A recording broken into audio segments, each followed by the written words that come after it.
रविदास जी का करते हैं बाबा। हाँ जी, खड़े खड़े करते हैं। हाँ बता दें, यही बता दें सभी अंदर तो टाइम लगेगा। आज देश के महान संत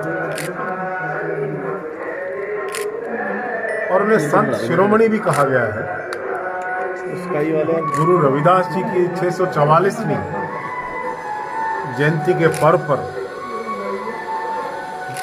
हमें उपस्थित होने का सुअवसर मिला है। गुरु महाराज के चरणों में शीश नमन किया गया है। समाज के लोग जगह जगह पर हरियाणा में, देश में गुरु रविदास जी की जयंती को, इस अवसर को एक त्योहार के रूप में मना रहे हैं। बड़ा हर्ष और उल्लास है। मैं अपनी ओर से, अपने साथियों की ओर से और कांग्रेस पार्टी की ओर से संत गुरु रविदास जी के जितने फॉलोअर्स हैं, अनुयायी हैं, समाज के लोगों को अपने हृदय की गहराइयों से उनके जन्मदिन पर बधाई देता हूँ। देखिए, देश में संत बहुत हुए हैं, लेकिन गुरु रविदास जी की रचनाएं और उनके द्वारा लिखे गए ग्रंथों के कारण उनको संत शिरोमणि कहा गया है। वो ऐसे ऊंचे संत थे जिनका गुरबाणी में भी अनेकों बार जिक्र आया, उनकी कविताओं का, और जो कविताएं और ग्रंथ उन्होंने रचित किए, लिखे, उससे समाज को नया रास्ता मिला। और आज भी, चाहे भले ही करीबन 650 साल हो गए हैं, गुरु रविदास जी की रचनाओं का, उनके कथन का, उनके ग्रंथों का समाज, न केवल एक वर्ग बल्कि समस्त समाज उसका अनुसरण कर रहा है। और मैं समझता हूँ, संत किसी एक जाति, एक समाज के नहीं हुआ करते, संत सबके हुआ करते हैं, सारे समाज के सभी वर्गों से हुआ करते हैं और सभी को रास्ता दिखाते हैं। आज देश के युवाओं को सही रास्ता दिखाने के लिए हमें एक बार फिर से अपने इतिहास की, मैं समझता हूँ कि आज जयंती के उपलक्ष्य पर हम सब इकट्ठे हैं और बधाई देते हैं। हरियाणा का बजट मुख्यमंत्री जी बना रहे हैं, पेश करेंगे। मुख्यमंत्री जी को जो अफसर लिख के दे देंगे वो पढ़ के सुना देंगे सदन में। मुख्यमंत्री जी को बजट की समझ नहीं है, वो कोई अर्थशास्त्री नहीं है। उनको तो जो लिख के इस पुस्तिका में दिया जाएगा उसको पढ़ के सुना देंगे। एक भी बात उनको नहीं पता इसमें लिखी क्या है। अगर वो अर्थ को समझते, अर्थव्यवस्था को समझते, तो आज हरियाणा 2 लाख करोड़ के कर्ज में डूबा हुआ है। कोई नई योजनाएं तो आई नहीं, कोई नई इंस्टीट्यूशंस नहीं है, कोई नई शुरुआतें नहीं हुई। 6.5 साल से बीजेपी की सरकार है। मुख्यमंत्री जी दूसरी बार बजट प्रस्तुत करने वाले हैं।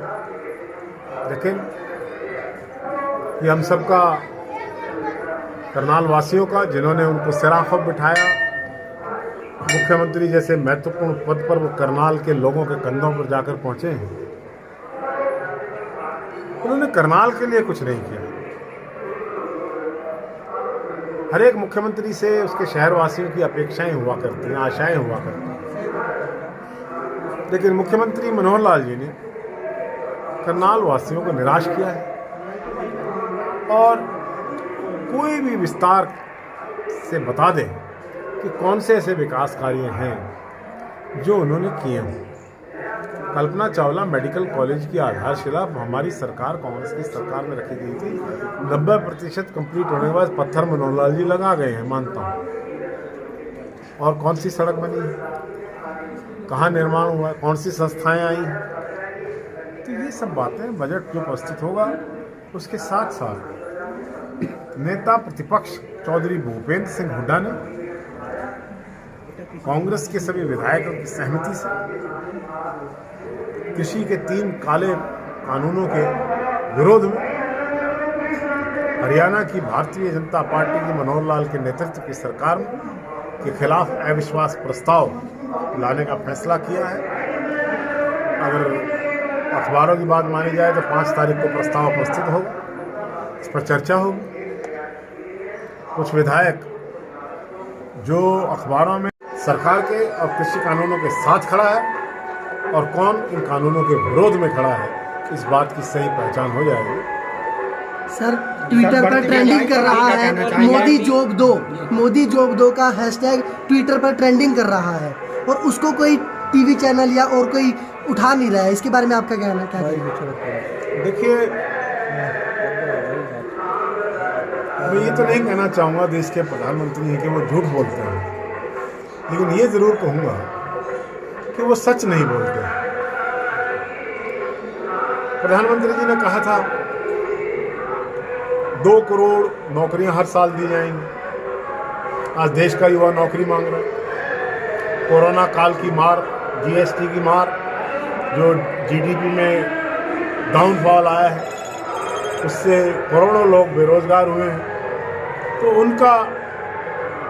उनकी जो मांग है कि मोदी जी अपना वायदा पूरा करो। अब 7 साल हो गए हैं आपको, 14 करोड़ नौकरियां आनी चाहिए थी, 100 नए शहर बसने चाहिए थे, बुलेट ट्रेन बन जानी चाहिए थी, देश का परिवर्तन हो जाना चाहिए था, कृषकों की आय दुगनी नहीं 1.5 गुना तो हो जानी चाहिए थी।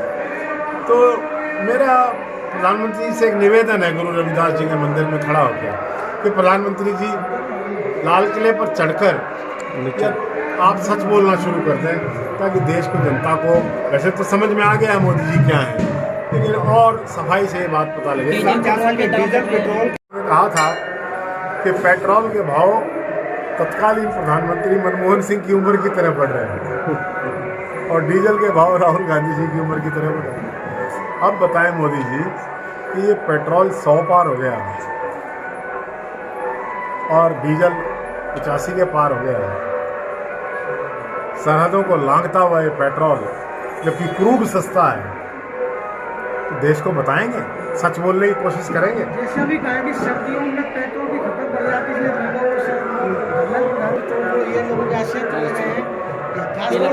ये तो नगर निगम का, देखिए माननीय मुख्यमंत्री जी यहाँ पर हुक्म देकर गए थे कि चाहे कोई भी हो, किसी का भी हो, सारी इलीगल कंस्ट्रक्शंस को गिरा दे। तो ये गिराई जा रही हैं, तो ये मुख्यमंत्री जी का आदेश है। मुख्यमंत्री जी ने कहा है कि इलीगल कंस्ट्रक्शंस को गिरा दें। सर, मगर गरीबों के आशाने भी तो तोड़े जा रहे हैं। यह भी क्या कर गए थे, जिस पर लेंटर गिर चुका है उस बिल्डिंग को सील किया जाए, गिराई ना जाए। उसके बावजूद भी डीटीपीओ नगर निगम बार लेंटर पर डली हुई बिल्डिंगों को गिरा रही है। भारतीय जनता पार्टी के लोगों की बिल्डिंगें गिरी हैं, इलीगल उन्होंने कब्जे किए थे, उन्हीं की बिल्डिंगें गिर रही हैं, तो इसमें क्या है। गुरु रविदास की जय हो।